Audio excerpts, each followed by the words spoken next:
I married the love of my life the day she got out of prison. We thought our hardest days were behind us. We were wrong. The baby I'm carrying should be a miracle, but it's a secret, a devastating reminder of the night my stepbrother tried to destroy us. Now, my wife and I must protect this child, and our love, from a truth that could send us all back to the lives we escaped. Before we begin, hit that subscribe button for more beautiful lesbian stories. I really appreciate your love and support. The Prisoner's Wife. The rain in the Scottish Highlands didn't fall so much as it hung in the air, a perpetual, damp mist that settled on the skin and seeped into the soul. It was on such a day that Eve MacLeod first saw Victoria, a ghost behind reinforced glass, and felt the tectonic plates of her own life shift irrevocably. Eve worked as a librarian at HMP Bronach, a women's prison squatting like a grim, grey toad in a valley of breathtaking beauty. It was a contradiction that mirrored her own existence, a woman who curated stories of freedom and adventure, yet whose own life was a carefully constructed routine of quiet solitude in the small cottage she'd inherited from her grandmother, just outside the prison walls. Her stepbrother, Callum, a guard at the same prison, was her only real, albeit clumsy, connection to the world. He was a well-meaning but oafish man, all bullish confidence and simple desires, who saw Eve's gentle nature as something to be protected, and her sexuality as a puzzling anomaly he tried to ignore. Her role was to select and deliver books to the inmates. It was a transaction, impersonal and quiet. Until Unit 4, Cell 12. Victoria Shaw's name was on the request form for a thick historical tome on the Jacobite rebellions. Eve found the book, its spine cracked with age, and delivered it to the cell. The woman inside wasn't what she expected. Prison had a way of sanding people down to a dull, uniform grain, but Victoria had been polished by it.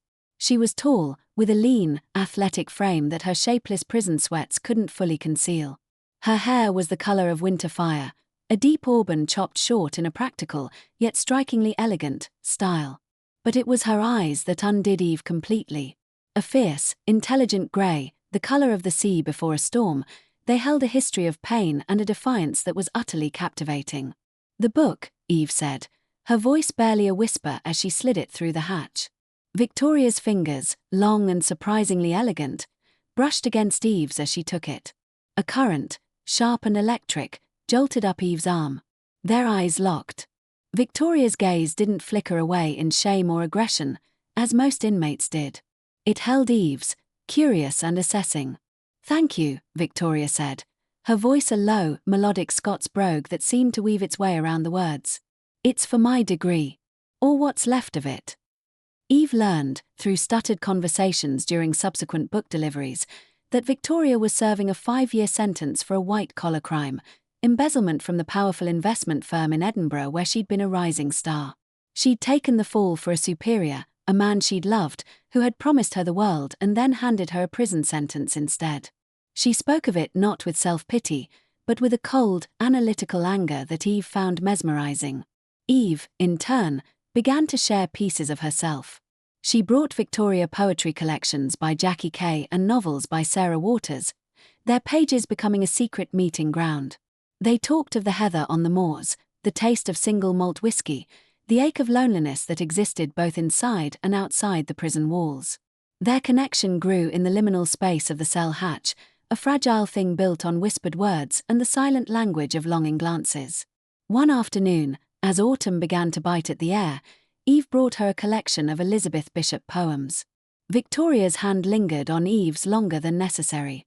"Do you ever feel," Victoria whispered, her voice husky, "like you're just serving a different kind of sentence out there, Eve? One made of expectation and silence." The question pierced Eve's carefully constructed calm. Tears she didn't know she was holding back welled in her eyes. She gave a tiny, almost imperceptible nod. Victoria's thumb stroked the back of Eve's hand, a touch so gentle it was almost agony. "You have the kindest eyes I've ever seen," Victoria murmured. "They make me remember what beauty feels like." That was the beginning. Their conversations became more charged, more intimate. Eve started living for her days at the prison. The grey walls ceased to be a place of confinement and became the site of her liberation. She was in love, a terrifying, all-consuming love that flourished in the most barren of soils. Victoria's release date was set for the spring. As it drew nearer, a frantic energy took hold of them. The reality of the outside world, with its complexities and judgments, loomed large. It was during one of these fraught, precious visits that Victoria gripped Eve's hand tightly. "When I get out," she said, her voice fierce and low, "I don't want to hide. I've been hidden away in here for years. I want to live. With you. Properly." Eve's heart hammered against her ribs. "What are you saying?" "Marry me, Eve," Victoria said, her grey eyes blazing with a light that could power cities.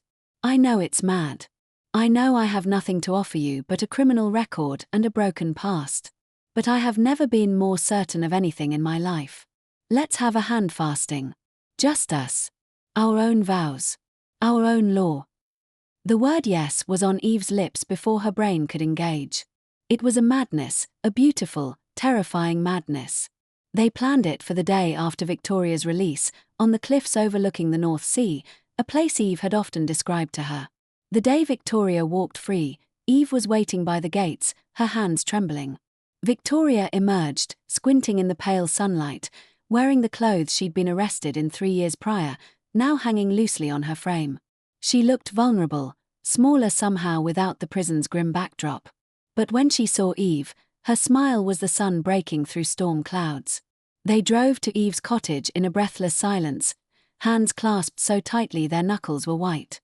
That night, in the quiet sanctuary of Eve's bedroom, they finally learned the geography of each other. It was not frantic, but a slow, reverent exploration. Eve traced the scars, both visible and invisible, on Victoria's skin, while Victoria worshipped Eve's gentle curves with a tenderness that made Eve weep. It was a homecoming for both their lonely souls. The next morning, they stole away at dawn to the cliffs. The wind whipped around them, carrying the salt spray and the cries of gulls. They had no rings, so they used lengths of tartan ribbon, a MacLeod green and a shawl red, that Eve had brought. They spoke their own vows into the roaring wind, promises of fidelity, freedom, and a love that had been forged in darkness but would walk in the light. "I am yours," Victoria vowed, tying the ribbon around Eve's wrist, "as the tide is to the moon. In and out, every day, until the end of days." "And I am yours," Eve whispered, her voice steady with a certainty she'd never known, "as the land is to the sea. Constant, waiting, and forever changed by you." They kissed, and it tasted of salt, hope, and a future they were determined to claim. The first few months were a golden idyll. Victoria, with her fierce intelligence, threw herself into rebuilding her life. She found a remote data entry job, started writing about her experiences, and began the long process of applying for parole-mandated rehabilitation programs. They were a unit, a team. Eve's cottage, once so quiet, was filled with the sound of Victoria's laughter, the smell of her coffee, the weight of her presence in their shared bed.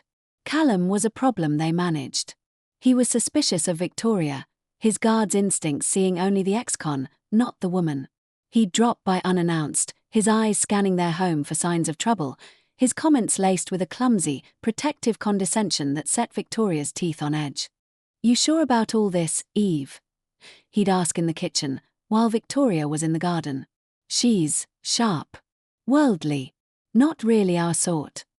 "She's my wife, Callum," Eve would say, the word still a thrilling secret on her tongue. "That makes her my sort." The tension came to a head at a poorly conceived dinner party Eve hosted, trying to force a bridge between the two halves of her life. Callum had too much to drink and made a snide comment about Victoria landing on her feet in a comfortable home. Victoria's response was a masterpiece of cold, precise fury that left Callum red-faced and sputtering. He left early, slamming the door. Later that night, as they lay in bed, Victoria was quiet. "He hates me," she finally said. "He doesn't understand," Eve murmured, curling into her. "He's just worried. He looks at me and sees a criminal who corrupted his sweet, innocent stepsister," Victoria countered, her voice tight. "He doesn't see this. He doesn't see us." In a misguided attempt to mend fences, Eve invited Callum over a week later while Victoria was at a mandatory probation meeting. She thought if she could talk to him alone, make him see her happiness, he would relent. It was a catastrophic error in judgment. Callum arrived, contrite and bearing a bottle of whiskey. They talked, and for a while, it seemed to be working. He apologized for his behavior, blaming the drink. But as the level in the whiskey bottle dropped, his apologies became more maudlin, his gaze more intense. "I just worry about you, all alone out here," he slurred, his hand landing heavily on her knee. "You need a real man to look after you, Eve. Not some. Eve stiffened, moving to get up. "Callum, don't." But he was stronger, and his drunkenness made him single-minded. He grabbed her arm, his grip too tight. "She's turned you against your own family. I can show you, Eve. I can make you see what you're missing." What followed was a blur of fear, of struggling against his weight, of her protests being smothered by his whisker-soaked breath.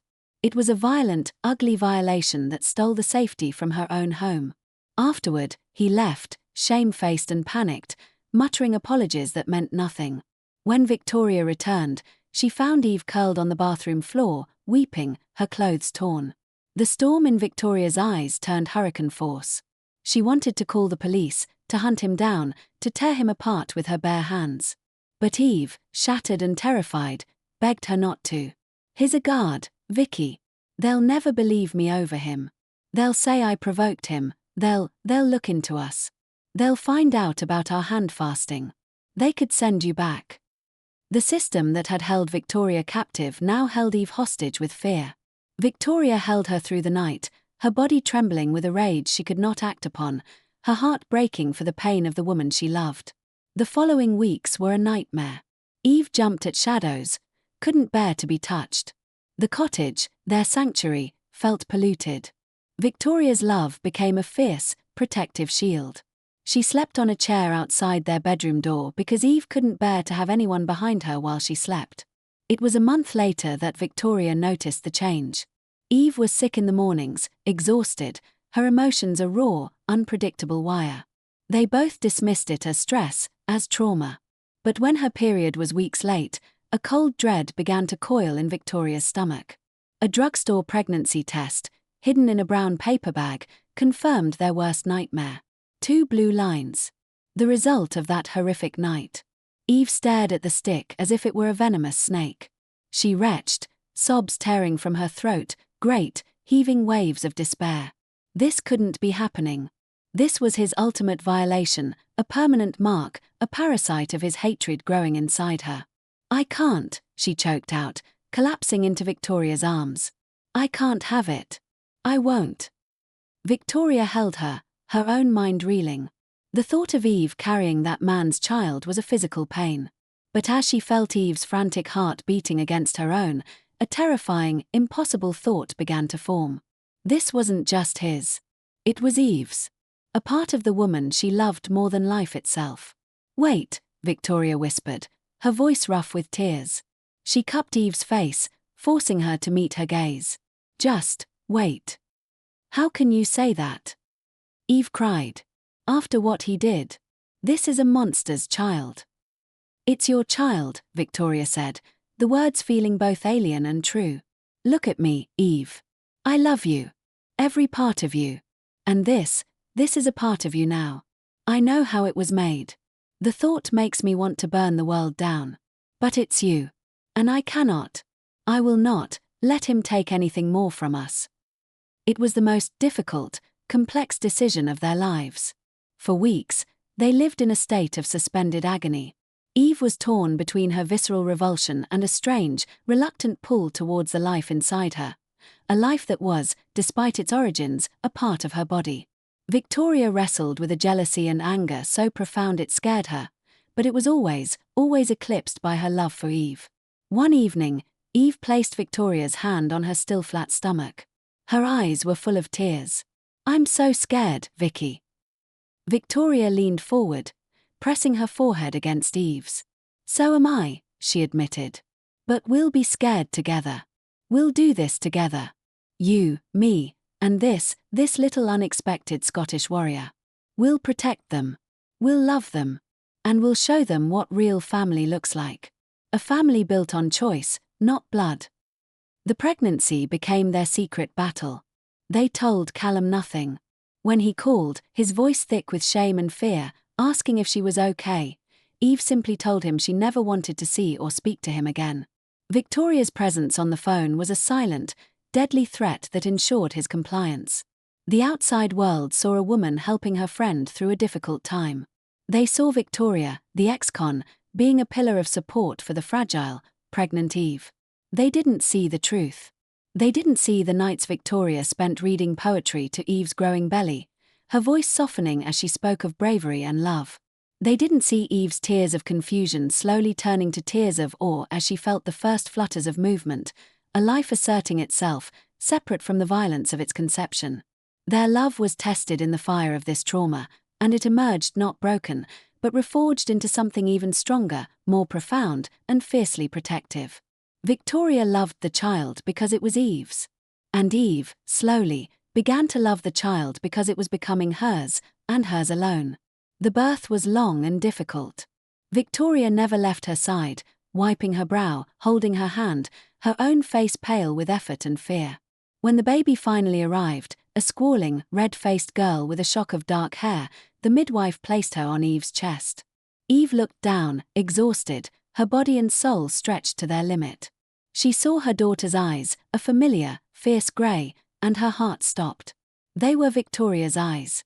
It was a trick of genetics, an impossible coincidence, but in that moment, it felt like a miracle. A sign. This child had chosen its mother, its true mother, in every way that mattered. She looked up at Victoria, whose own face was streaked with tears. Isla, Eve whispered, voicing the name they'd chosen together weeks ago. Her name is Isla. Victoria leaned down and kissed Eve, then kissed the damp head of their daughter. Their family, forged in darkness, tested by fire, and bound by a love that was as complex, deep, and unbreakable as the Scottish landscape they called home. They were a tapestry woven with threads of joy and trauma, of violation and healing, of biology and choice. And they were, utterly and completely, each other's. Conclusion: the keeper of our stories. The lockbox sat on the highest shelf of the wardrobe, a silent, dark green sentinel guarding their most profound truth. Inside, nestled beside the faded tartan ribbons from their handfasting, was the sealed letter addressed to Isla. It was no longer a box of secrets, it was a time capsule of their resilience, a promise to their future selves and their daughter. Years did what time alone can do, they softened the sharpest edges of the pain. The memory of the violation never left Eve, it was a fossil embedded in her being, but it was no longer open-wound. It was a part of her history she had learned to live alongside, a story she owned rather than one that owned her. Isla grew, a vibrant, curious force of nature with her mother's thoughtful eyes and a wild, fiery spirit that was entirely her own. At 5, she was a small historian, constantly asking for the story of her name, of her mum Vicky coming home from the big grey castle, of the wedding on the cliffs with the wind and the ribbons. Eve and Victoria told her a version of the truth, a story tailored for small ears. "Why did you get married on a cliff?" Isla asked one evening, tucked between them on the sofa. "Because our love was big and wild and free," Victoria said, smoothing her daughter's hair.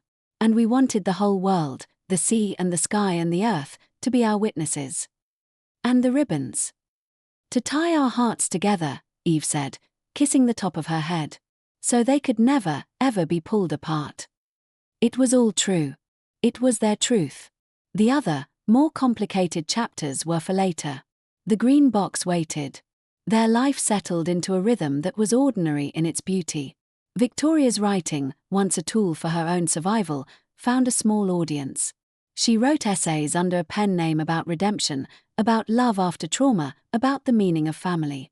Eve started a community project, a mobile library service that brought books to remote villages and, with Victoria's encouragement, to the women still inside HMP Bronach. She never went to the cells again, but she would leave curated boxes at the gate, hoping to send a little hope through the bars, as it had once been sent to her. Callum remained a ghost on the periphery. They heard, through the relentless gossip of the Highlands, that he had moved to Glasgow. The shame of what he'd done, and the terrifying quiet threat of Victoria's knowledge, had driven him away. He was a closed chapter, a negative space that only made the positive, vibrant image of their family clearer. The true conclusion of their story arrived on a bright autumn day, 17 years after Isla's birth. She was leaving for university in Edinburgh, a bright young woman with a suitcase full of books and a heart full of ambition. The cottage felt too quiet after she left. It was Eve who, a week later, took the box down from the shelf. Her hands were steady. She carried it to the kitchen table where Victoria was drinking tea, the morning sun streaming through the window. "It's time," Eve said, her voice calm. Victoria looked at the box, then at her wife. She saw the young librarian she'd fallen in love with behind the glass, but she also saw the formidable woman she had become, a mother, a survivor, her partner in all things. She simply nodded. They didn't open it. They didn't need to. They knew every word written on that page. Instead, they packaged it carefully and mailed it to Isla's student flat with a simple note. "My dearest Isla, you have always known the story of our love. This is the story of our strength. It is yours now, to read when you feel ready. Know that every word is written in love for you. We are so proud of the woman you have chosen to become. All our love, forever. Mum and Mum." 3 days later, their phone rang. Isla's name flashed on the screen. They held hands, their hearts beating in a synchronized rhythm of nervous love. They heard a soft sniffle on the other end of the line. Then, Isla's voice, thick with emotion but clear and strong. "Thank you," she whispered. There was a long pause, filled not with awkwardness, but with a profound understanding traveling down the phone line. "For choosing me. For choosing each other." She didn't say another word about the letter's contents. She didn't need to. Instead, she told them about her classes, about the view from her window, about the book she was reading. It was a normal conversation, the most beautiful conversation they had ever had. When they hung up, Eve let out a breath she felt like she'd been holding for 17 years. Victoria pulled her into an embrace, and they stood together in their quiet kitchen, in the home they had built. The story was no longer a secret to be kept. It was a legacy to be understood. The aftermath was finally, completely, over. What remained was simply a love story, complex, imperfect, and unbreakable. They had not just survived. They had woven their trauma into the fabric of their family and emerged not as victims, but as architects of their own joy. They were whole,